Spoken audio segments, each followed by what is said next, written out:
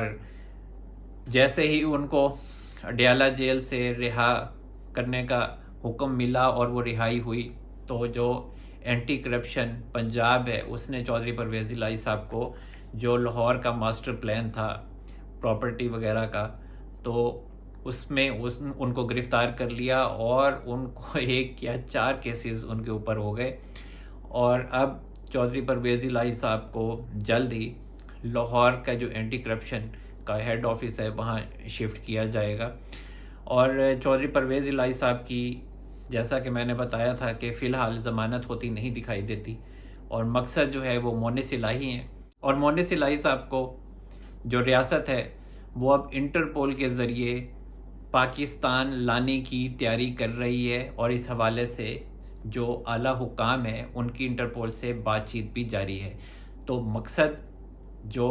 مونس الہی صاحب اربوں روپے باہر لے کے گئے ہیں وہ پاکستان واپس لانا ہے. تو جناب اب تک کے لیے اتنا ہی. اللہ تعالی ہم سب پر اپنا رحم و کرم فرمائے. منصور احمد قریشی کو اجازت دیجیے. اپنا بہت سارا خیال رکھیے گا. اللہ حافظ.